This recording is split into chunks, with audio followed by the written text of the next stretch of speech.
So we're getting a little closer to the end of the narrative of Joseph. We're going to be in Genesis 46 and 47. If you remember, Joseph has just been reunited with his brothers. I just do a quick recap.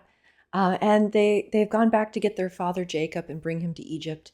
Now, we're going to see at the beginning of Genesis 46, Jacob's really going to have to wrestle through this. Abraham and Isaac were not supposed to ever go down to Egypt and leave the land. They'd kind of gone through some of that. Abraham had left at one point, and he'd actually been kicked out by Abimelech, partly for lying, but also he wasn't supposed to be there. He went up, reconfirmed the covenant with God, and really gave Isaac the direction to stay in the land, that he wasn't even to leave to go get a wife. Now, we've seen Jacob leave before. He went to go get a wife outside the land. He's come back, but he's been in the land the majority of his life now.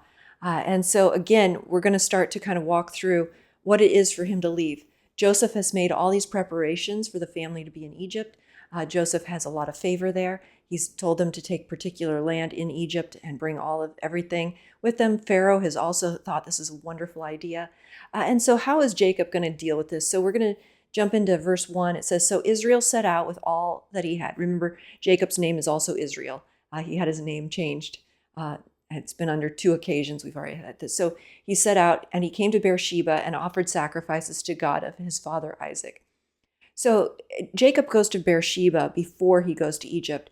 He sets up a stone before he leaves the promised land all those years ago. And this is kind of the same thing. When he'd gone to go get his wives and be gone those 20 years, he had set up a stone. And so we see him again. He offered sacrifices to the God of his father, Isaac.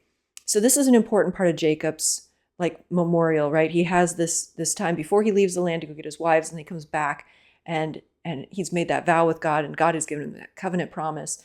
And then again, Jacob's doing the same thing as he's about to leave the land again. This is a very big moment for the family to leave the land. This is the land that's being promised to them.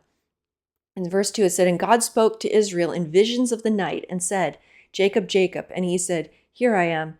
Then he said, 'I am God, the God of your father. Do not be afraid to go down to Egypt, for I will make you into a great nation there. I will go down with you to Egypt, and I will also assuredly bring you up again, and Joseph will close your eyes.'" So he is making a promise, and this is God speaking in a night vision. So let's just start there. It's not explicitly clear what a vision of the night is, if this is just he's laying awake at night and he has a vision or somehow, but he's gone here to meet God. He's trying to kind of seek God. He's offered a sacrifice. And in doing this, like I said, sometimes God meets people when they're doing something like sacrificing. Other times God preemptively chooses to come and meet with someone. But in this case, he's actually kind of seeking the Lord. He's kind of probably in his heart asking, am I doing the right thing? And God is going to come speak to him in a night vision and assure him, yeah, you need to go to Egypt this time. It's okay. And not only that, I'm going to still bless you, and I'm going to go with you.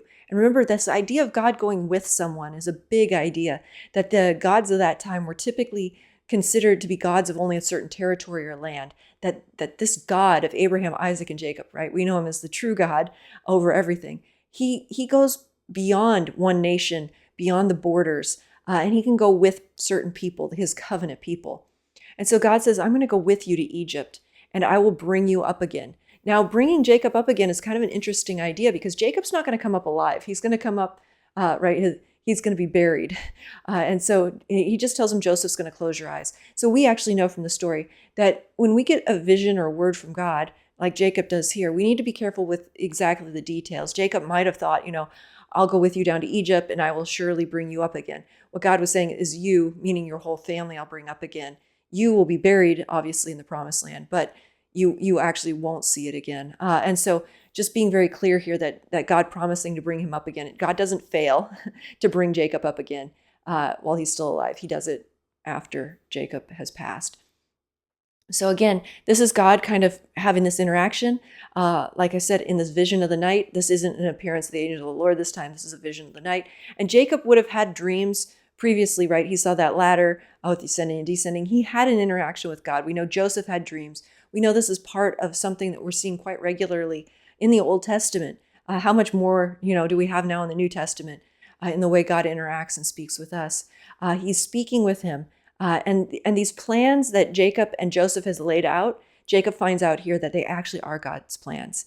that he is to go down to Egypt. And so that's an important part, right? Because Joseph, even though he's the favored son, Jacob hasn't seen him yet, right? He's just found out he's even alive. And this whole plan that's been laid out by Joseph and Pharaoh for him, he needs to check in with God on this. And so again, this is really kind of a pivotal moment in Jacob's story to just show where he's at in leading the family. So in verse 5, it says, Then Jacob left Beersheba, and the sons of Israel carried their father Jacob and their little ones and their wives in the wagons, which Pharaoh had sent to carry him. They also took their livestock and their possessions, which they had acquired in the land of Canaan, and came to Egypt, Jacob and all his descendants with him, his sons and his grandsons with him, his daughters and his granddaughters, and all his descendants he brought with him to Egypt. So his entire family goes to Egypt. So this is just explaining this big caravan. When you move, if you're just taking a trip, you can drive rather quickly. But when you move and you have all this stuff with you, have a U-Haul and you're towing things and they've got carts, right? Like I'm just saying in modern day, it goes slowly. And so we see here that this is an entire thing that happens. And thankfully, Pharaoh's given them carts and things they need. And this is particularly hard because it's a time of famine. What we're going to know is also they're probably moving just to the northern part of Egypt, just past in Egypt proper, probably in the Nile Delta area. I believe when I looked it up on the map and some of the historical maps, that's where they kind of feel like they ended up. So it was a long journey, but it wasn't an impossible journey. So there is a bunch of names that's going to come up in this next section, and I'm just going to kind of read a few of them and then give a little bit of discourse. So basically, there's in verses 8 through 27, it's so about 20 verses here. It's going to describe everybody that went on this trip. More or less, it's going to say it's Jacob, his sons, and his grandsons, and maybe even some great-grandsons here. It's going to talk about how it's Leah's sons and who's going. We know that Joseph has sons in Egypt, Manasseh and Ephraim. And so again, this is this huge amount of people. And it's just talking about all of the different children that Jacob had and his grandchildren. The numbers of names chosen to be included here are 70 names. 70 is a number that represents all the nations. So this is a choice list. Probably isn't everyone. It doesn't include all the servants, right? And we know in Abraham's time, he had like 400 servants. So who knows how many servants and other people also are in this. All it's saying is there's 70 people listed here, which is representative when we see the number 70 of all nations. So the point being, they're going to be a blessing to all the nations. This is a large people group. And Abraham is being portrayed here as another Noah. Noah, again, had 70 nations coming from him. Now we're seeing from Abraham, 70 nations come from him, or Jacob in this case. So again, it's partly the numbers are meaningful as we read these things. 70 is a number, 7 is a number of perfection, 10 means multiples of that, blessings on that. So 70 is a number of nations and everything like being fulfilled, that Abraham really is the father of the nations here. Okay, so that's just something to point out. These names are being included on purpose just to show the size of the family, that Jacob, being one son, has 70 people now that he's related to directly, plus all the other people that are going with them. So this is a huge party that's moving. And remember, it's a time of famine. So as they get moved, Pharaoh's going to have to support them with the grain in that land. So Joseph basically is going to have the responsibility for all of these people.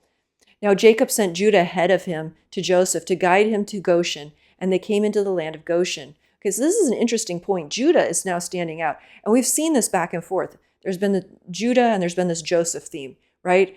It seems at times Jacob thinks Joseph is the chosen son. But we kind of secretly know that Judah's going to have the kingly line. All 12 of the tribes are important. Like I said, they're all circumcised. They're all covenant. None of them are Ishmaels. None of them are of other. They're all of the same family line now. That's in the covenant family line. But Judah's really starting to stand out. He's the one that made sure that Joseph's life was spared and he was actually sold.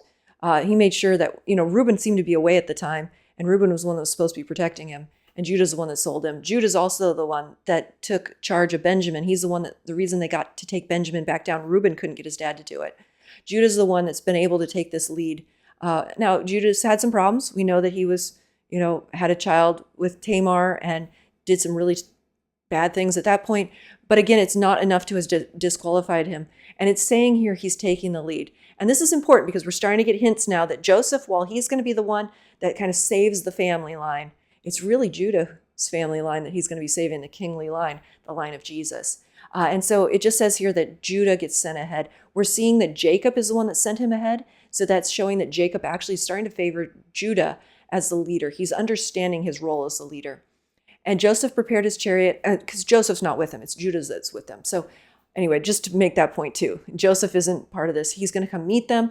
And Joseph prepared his chariot and went to Goshen to meet his father Israel. As soon as he appeared to him, Joseph threw himself on his neck and wept on the neck a long time. Then Israel said to Joseph, "Now let me die, since I have seen your face, that you are still alive."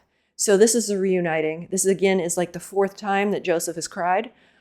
He is getting to reassemble. This is like the finality of that dream he had all those years ago, that he would be back with his brothers and his father and in a place of honor. And so all of this is coming. And Jacob here is like, "Oh, I'm so happy. My life is now fulfilled. I've seen you again." Well, we know that actually Jacob lives another 17 years, so his life isn't over here. But again, this is a really important and great reunion. It's really a reconciliation between two people that never wanted to be apart.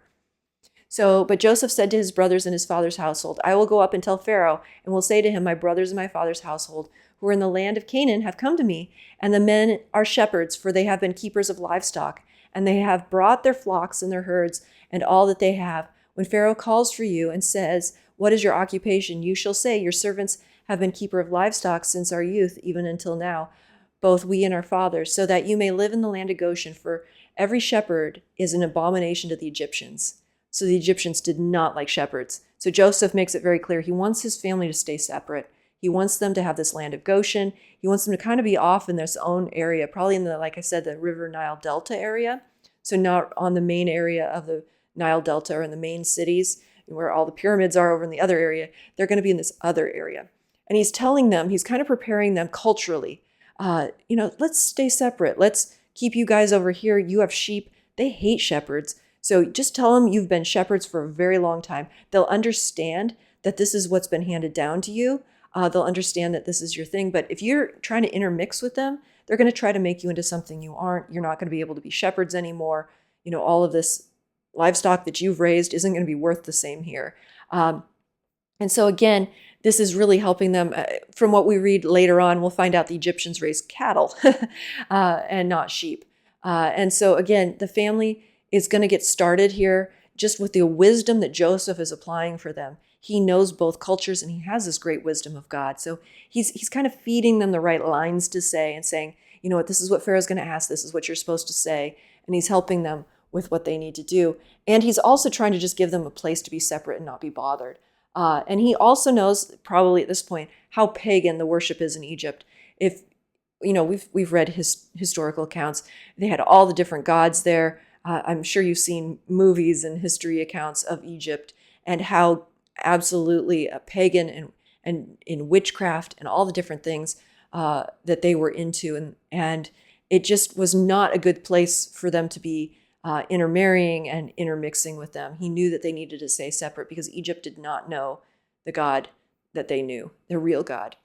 And so again, this is kind of the way in the Old Testament, a lot of times we see this, that the people stay separate when there's another people group that doesn't accept God. There was no, this is before the new covenant and Jesus and salvation. And so staying separate was one way of keeping them kind of in their own ability to worship God and stay as his people group.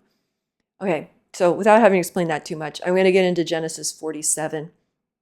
So Joseph goes, he tells Pharaoh all about this. Their shepherds are going to be in Goshen. I'm just going to paraphrase a lot of this. Pharaoh basically asks him, what's the occupation? He says they're shepherds. And so he says, just please let them stay in Goshen. And the Pharaoh says to Joseph, your father and brothers have come to you. The land of Egypt's at your disposal. Settle your father and your brothers in the best of the land. Let them live in the land of Goshen. And if you know any capable men among them, then put them in charge of my livestock. So he basically says, you can send my flocks out there if they're good at it. That would help them, pay their wages and things like that. So he offers them work even. He's offering them land and a good way to live over these next 5 years because he knows, and the Pharaoh and Joseph both know there's more famine coming. So again, Pharaoh grants them this land of Goshen. It's in the eastern part of the Nile Delta by the Mediterranean Sea. So they've moved from the Promised Land now to this northern area of Egypt. It's extra generous of the Pharaoh to be doing this, to put him in charge of the livestock. But again, this is going to be their own separate area, and they're going to stay somewhat separated from the people of Egypt. The main cities of Egypt are on the Nile River, not in the river delta. And so again, this is going to keep them in slightly separate from that. There obviously are Egyptians living in this area, but there's enough room for Jacob and his family and everything that they have. Remember, they've brought a lot of people with them. Moving into like a major city center probably wouldn't provide enough room and land for them. So then Joseph brought his father Jacob and presented him to Pharaoh, and Jacob blessed Pharaoh. So again, this is kind of amazing, right? You have Jacob, who's kind of from nowhere, a shepherd, not really looked upon well by Pharaoh, but Pharaoh is more than happy to meet him. He absolutely loves what Joseph's been doing. Obviously, Joseph took all those taxes and is making him a wealthy, wealthy Pharaoh. And so again, we're just seeing here, and Jacob gets to bless Pharaoh. And it's most important that Jacob actually blesses Pharaoh, because Jacob is fulfilling the role of the Israel group now to bless the world. Joseph has by staving off starvation, and now Jacob is with an actual blessing over their leader. And Pharaoh said to Jacob, "How many years have you lived?" So Jacob said to Pharaoh, "The years of my living abroad are 130. Few and unpleasant have been the years of my life, nor have they obtained the years that my father lived during the days of their living abroad." So, unusual translation a little bit here, but he's basically saying, I'm 130 years old. Abraham had lived 175. So he's saying, I'm not that old yet. Isaac lived 180 years old. So again, 130 is still not as old. And we know that Isaac lived to be quite old. At 180, he was considered old and full of years. So 175 for Abraham, 180. We find out that Jacob is going to live another 17 years. He's only going to live to be 147, not 180 like his father. So again, we see the lifespans are still decreasing since the flood. Eventually, they'll come to be about 80 by the time of David. And even shorter sometimes when there's a lot of hardships and stuff, people die a lot younger. I think even in Jesus' time, 40 or 50 sometimes was the age that people were dying. That was under really poor conditions, obviously. But here we do see them living quite a long time. And again, Jacob describes his years as few and unpleasant. He's had the conflict with his brother Esau in his earlier years. Then he's had the conflict with Laban for 20 years, who basically was trying to kill him. And then he comes back to find Esau doesn't want to kill him, but he's kind of on his own. He's had to bury his favorite wife. He's thought his son was dead. Two of his sons killed a village, and his oldest son had taken one of his wives. And so again, we see that there's been a lot of things in Jacob's life, and he's met with God along the way. We've seen that over and over, but he does describe his life currently as rather short and unpleasant. And so he's still got a lot of healing to do in this as well, now that he's back with Joseph. And so again, we'll just kind of pick up with that. So Jacob blessed Pharaoh and went out from his presence. Now Joseph settled his father and his brothers and gave them property in the land of Egypt, in the best of the land, in the land of Ramses, as Pharaoh had ordered. So Joseph not only made sure they got land that was separated, he made sure it was very, very fertile and lush. He made sure that it would be able to provide for them and their animals. Joseph provided for his father and brother and his father's household with food according to the number of their little ones. So again, all of that stored up food becomes for this now the promised line. The whole family gets fed. This could be hundreds of people. And Joseph is making sure that they're all taken care of. And so we see that both the livestock and the food is taken care of. They have land. They're in a much better spot than even the Egyptians are. We'll find out that the Egyptians actually are going to really suffer in the famine. So in verse 13, it says, "Now there was no food in all the land because the famine was very severe, so that the land of Egypt and all the land of Canaan languished because of the famine. And Joseph collected all the money that was found in the land of Egypt and in the land of Canaan in payment for the grain which they bought. And Joseph brought the money into Pharaoh's house. When the money was all spent in the land of Egypt and the land of Canaan, all the Egyptians came to Joseph saying, 'Give us food, for why should we die in your presence? For our money is gone.'" So Joseph has taxed them. He's taken the grain in those good years. None of them stored up anything. Now they're having to pay for grain for the first several years. It's a severe famine. There's nothing growing. And Joseph is selling them back this grain that he's taxed them. And again, they basically now every dollar that's in all the currency of Canaan and Egypt is now in the Pharaoh's storehouse, and the people are out of money.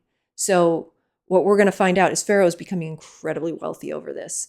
Now, again, there's no moral commentary on this. You could say what Joseph was doing isn't right. You could say it is. Like, whatever you want to say, the people were unwise in seeing that Joseph was collecting all this food and didn't store any up for themselves in those good years, or you could have other views. Like, there's kind of a back and forth. We just don't know enough of the story. Were the people told and they didn't listen, or, are they really, this is it?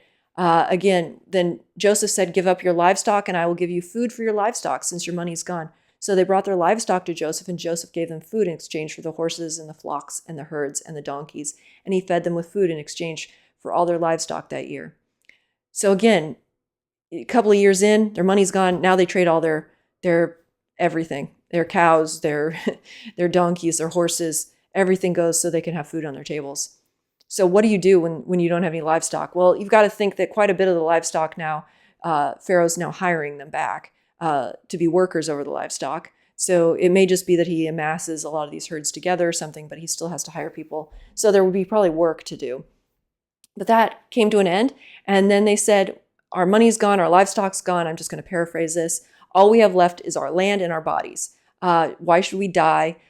This land and ourselves aren't going to do anything. So they basically they sell their land for food, and they also enslave themselves to Pharaoh.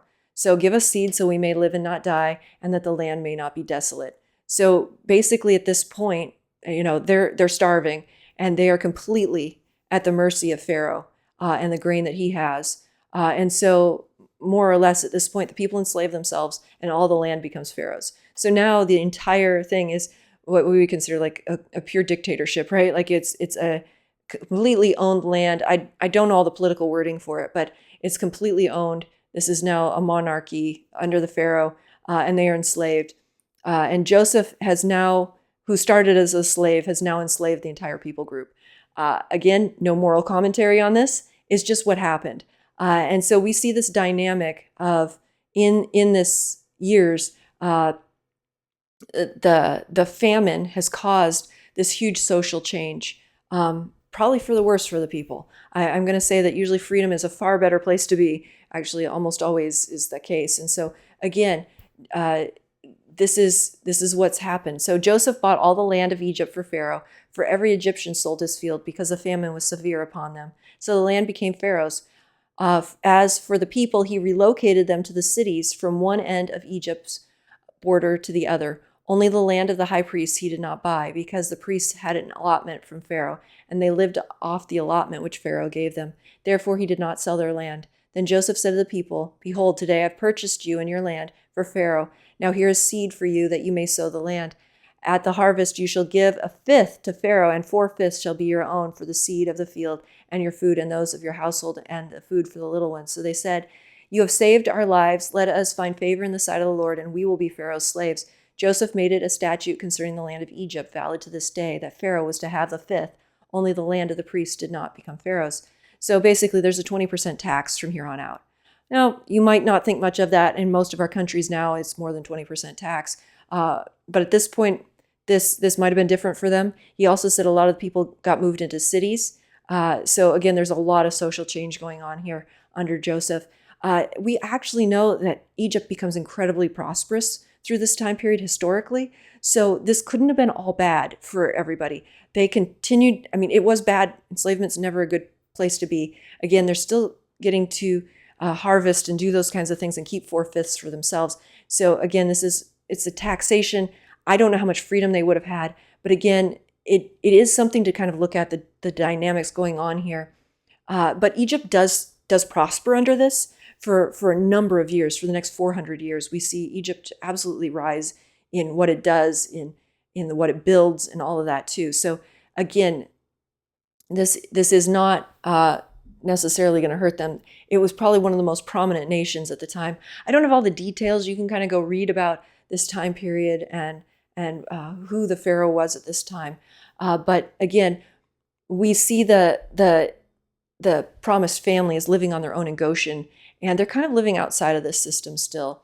Now, Israel lived in the land of Egypt and Goshen, and they acquired property in it and were fruitful and became very numerous. And Jacob lived in the land of Egypt for 17 years, so the length of Jacob's life was 147 years. So this is just important to note. They're very prosperous there. The famine does end, and more years follow, right? That's kind of what's saying here. They come at about year 2 of the famine. They live another 5 years, and then Jacob sees another like 12 years past the famine to build and see this huge amount of wealth continue. And they own their land and all of this. And so they actually seem almost a little different than the other Egyptians. They haven't suffered in the same way. And when the time for Israel to die drew near, he called his sons Joseph and said to him, "Please, if I found favor in your sight, place your hand under my thigh now and deal with me in kindness and faithfulness. Please do not bury me in Egypt. But when I lie down with my fathers, you shall carry me out of Egypt and bury me in their burial place." And he said, "I will do as you said." And he said, "Swear to me." So he swore to him. Then Israel bowed in worship at the head of the bed. Okay, so again, Israel, Jacob has gotten very old. He calls for Joseph and says, "Just promise me you're going to take my body back and bury it with my fathers. I don't want to be buried in Egypt. We've been promised the promised land, and I want to be buried there forever with the rest of them." It's where his wife was buried. And so he makes Joseph swear to him that he'll do this. So he's really treating Joseph like the head of the household at this point. Jacob wants to be in the promised land. He doesn't want to, and God's already promised him he will not stay in Egypt forever. Now we know that that means that when Jacob dies, he's going to be buried with his family. And so that's really where this part ends. The family is doing pretty well at this point. And so I think we're going to just step into the rest of this, what happens here at the very end. This narrative was pretty quick. There wasn't a lot of commentary on it. Actually, it was quite interesting as I was looking at the commentaries. A lot was written on the beginning part of Genesis. And these last few chapters are mostly narrative. I also want to take a little bit of time here as we step through the blessing of Jacob on his sons. And so I'm going to take Genesis 48 now. We're going to take a few minutes to just go through it. Now it came about after these things that Joseph was told, "Behold, your father is sick." So Joseph's already promised, "When you die, Father, I'm going to take you back, bury you where you want to be buried." So they had the whole funeral arrangements made. So he took his 2 sons. So now Jacob is sick. So Joseph takes his 2 sons, Manasseh and Ephraim, with him. And when it was told to Jacob, "Behold, your son Joseph had come to you," Israel collected his strength and sat up in bed. Then Jacob said to Joseph, "God Almighty appeared to me at Luz in the land of Canaan and blessed me. And he said to me, Behold, I will make you fruitful and numerous, and I will make you a multitude of peoples, and I will give you this land to your descendants after you as an everlasting possession." So again, we're going to see this dialogue. Jacob typically is going to treat Joseph as the succeeding son. However, we know all 12 will stay as covenant sons, and we actually know that Judah is the one that's going to be the chosen one. So out of the line. But Jacob recognizes in this, as he's saying this, he's old, he's sickly, he sits up in bed. You kind of get this idea that he's very old and he's about to die. He recognizes that God has blessed him. This is different than his first meeting of Jacob with God at Bethel, where he verbalizes vow, "If you bless me." Jacob openly acknowledges God's faithfulness at this point in his life. He's seen it through to the end. He knows where he and God stand in their relationship.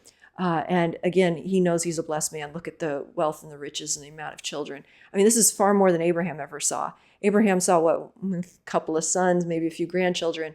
But in Jacob, we really see the promise just kind of exploding even in his own lifetime. So again, God had told Jacob to be fruitful and increase, and we just see that that's one who did it. God is being considered the promise keeper here.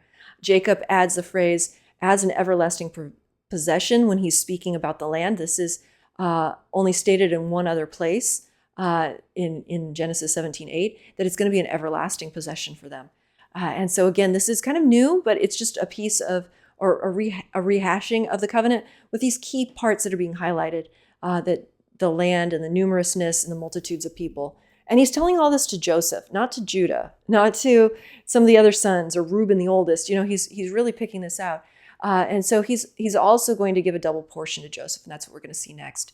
"Now to your 2 sons who were born to you in the land of Egypt before I came to Egypt are mine. Ephraim and Manasseh shall be mine, as Reuben and Simeon are. But your children that you have fathered after them shall be yours. They shall be called after the name of your brothers in their inheritance. And so again, Ephraim and Manasseh are now going to be elevated to sons of Jacob. Joseph kind of gets, there's no tribe of Joseph, but there is a tribe of Ephraim and Manasseh. And this way, Jacob is ensuring that Joseph gets a double blessing. He gets a double portion. So when they come to split up the land, Ephraim and Manasseh get a piece, not just a tribe of Joseph. So they get two 12ths instead of 1/12. And so again, this is what we're seeing. So basically, Jacob is adopting Joseph's two oldest sons, so that way Joseph gets the double blessing. And if you remember, Jacob got both the birthright and the blessing from Isaac. And now Jacob's trying to make sure that that goes to Joseph. We'll see that though, a little bit of this. So this is the birthright, or the double portion that goes typically to the favored, usually the oldest son. But in this case, Joseph is the oldest of Jacob's favorite wife. So he's kind of treating him that way. We'll find out that Judah is going to act like the blessed line from his other wife though. So again, there is no tribe of Joseph, and these are going to be the 12 tribes. However, there's 13 tribes technically. And so every list to get down to 12 tribes in the Bible will leave one of them out. So sometimes they leave Levi out because he's a priestly tribe set aside for God. Other times it's another tribe. The tribes of Ephraim and Manasseh, though, will have a very prominent role in Israel's history. They will be tribes in the north, and a total of 10 tribes in the north at that point, but they'll be part of that. And so again, they'll be part of the opposition kind of problem tribes that carried away. Those 10 get carried away first into exile because of their inability to deal with idolatry, and they don't really have the same coming back to God regularly. So we will talk about that a little bit as we get into this. So Jacob's going to recount Rachel's death. This is Joseph's mother. Now, as for me, when I came from Padan, Rachel died to my sorrow in the land of Canaan on the journey when there was still some distance to go to Ephrath. I buried her there on the way to Ephrath, that is Bethlehem. So again, Jacob's kind of recounting the family history. I have this covenant promise. I'm going to take your two sons in as my own. And he tells about where Rachel's buried.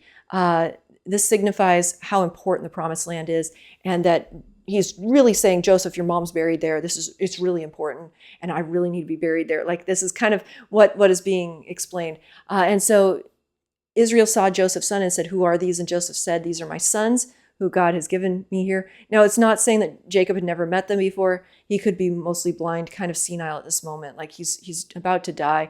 And he says, bring them to me so I can bless them. Now, his eyes were dim from age that he could not see. Okay, so this is saying why he doesn't know who Joseph brought with him. Joseph brought his two sons. He's blind at this time, or nearly blind. So Joseph said, I never expected to see your face, and behold, God has let me. Jacob says this to Joseph. I never expected basically to see you again, and let me see your children as well. So he's just overwhelmed. He's repeating probably things that they've heard before, but it's important. This is his kind of deathbed blessing and wish to be able to do this over his grandsons. And so Joseph took them from his knee and bowed down with his face to the ground. And Joseph took them both, Ephraim with his right hand toward Israel's left, and Manasseh with his left hand toward Israel's right, and brought them close to him. But Israel reached out his right hand and placed it on the head of Ephraim, who was the younger, and his left hand on Manasseh's head, crossing his hands, although Manasseh was the firstborn. So again, remember, there's been this crossover of the oldest and the youngest. Jacob was younger than Esau, and he got the blessing. And so here we see this again happening. Jacob's kind of making a point that it's not about birth order. He doesn't. And so again, Jacob just decides to cross his hands and bless them in the opposite order than normally would be done. And he blessed Joseph and said, the God before whom the father Abraham and Isaac walked, the God who has been the shepherd all my life to this day, the angel who has redeemed me from all the evil, bless the boys, and may my name live on in them, and the names of my father Abraham and Isaac, and may they grow into a multitude in the midst of the earth. So Jacob is being very intentional. He wants this to go to Joseph, but he also wants it to go to Joseph's sons. Jacob is acknowledging his faith in God. God is not usually referred to as the angel, but here Jacob does refer to him as God and the angel. Again, you have to remember a few times they've had interactions with the angel of the Lord. He's wrestled with the angel of the Lord. He's had these very physical encounters with God. And then again, this promise of the name of Abraham to be extending to even further generations and to these boys. And so this is kind of a family legacy moment of really a blessing. He's kind of covering all the bases of a blessing: land, covenant promise, the name of the family, all of this. So Joseph sees that the hands of Jacob are crossed. So in verse 17 through 20, he uncrosses. He's trying to get his dad to put the firstborn first and the secondborn second. But his father refused and said, "I know, my son, I know. He will also become a people." And so again, when Joseph saw that his father's hand placed his right hand on Ephraim's head, it displeased him, and he grasped his father's hand to move it from Ephraim's head to Manasseh's head. And Joseph said to his father, "Not so, my father, for this one is the firstborn. Place your right hand on his head." But his father says, "I know, my son, I know. He will become a people, and he also will be great. However, his younger brother shall be greater than he, and his descendants shall become a multitude of nations." So he blessed them that day, saying, "By you Israel will pronounce blessing, saying, may God make you like Ephraim and Manasseh." And so he shall put Ephraim before Manasseh.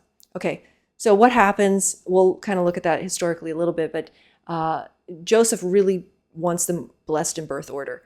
He doesn't probably get that Jacob didn't have this in his own life, and here he doesn't want it. Jacob is blind, but he really knew what he wanted to do.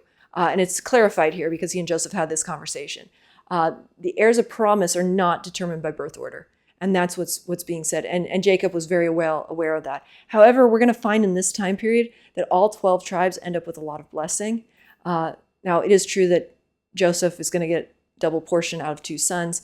And then Israel said to Joseph, "Behold, I am about to die, but God will be with you and bring you back to the land of your fathers. And I will give you 1 portion more than your brothers, which I took from the hand of the Amorites with my sword and my bow." So he's basically saying, you're to take my bones back, but you're also to end up back in the land as well. By taking Joseph's 2 sons, right, he's ensuring there's a double portion.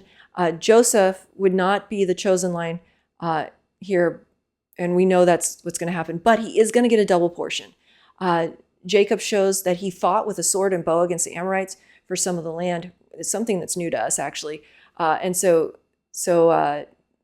Jacob is basically saying, I have reason to go back and be there in the land. We didn't just buy a little piece of it. We actually fought to be there. And we shouldn't give that up easily. So we see all this going on in this final blessing. This is kind of the initial part of Jacob's blessing of Joseph and his sons. And so again, a deathbed confession, these are important moments in someone's life, right? It's kind of him wrapping things up, saying where everything stands. And you would think that would be kind of where it ends, but I really want us to jump in a little bit in Genesis 49 and really talk about each of the tribes, what happens with these blessings and where they go. And I think we'll do that in a separate set. And we'll get into kind of the wrap up of Genesis at that point. And so really what we have next, I think, is one of the more interesting parts. It's the blessing over each of the 12 tribes. And then we are going to look at that more in depth on what comes of those blessings. So I did a little bit more digging into commentaries and resources and looking at the future of what actually happens, how the fulfillments play out. Because I think sometimes we read these words of blessing or these statements and we go, how does this play out? Because we find out that Ephraim and Manasseh actually end up in those 10 tribes that don't really follow the Lord much after the reign of King David. And so you start to wonder, what was Jacob doing here? Was he just, and this is a part of the question, are these blessings actually prophecies Jacob is giving over his children? Or are they blessings? Are they his hopes and his dreams for his children? Is it really him kind of prophesying what he wants? And he's trying to bless them as best he can out of his understanding. But at the same time, in some ways, God has a slightly different plan. Judah's line is going to become incredibly important. We're going to see some things that maybe Jacob wanted something, and he's not completely off, like we saw with Isaac, who was completely off, who wanted to bless Esau and not Jacob. That would have been a major problem. But here, this is kind of allowed to go. There's nothing that's really being done that's excluding God's plan. Ephraim and Manasseh are going to be part of carrying the covenant forward, but they're not going to be necessarily the main part. But they'll have a place. They'll have a place in the 12, right? And they'll have a double place because of this. So again, we'll leave it there. But this, like I said, a fatherly blessing, a deathbed confession is a big moment and a big deal. And so again, that's just where we're going to leave Jacob. He's actually doing a really good job at this. He's calling out the people he needs to, and finishing and settling some things with the family dynamic that's been really broken for a long time.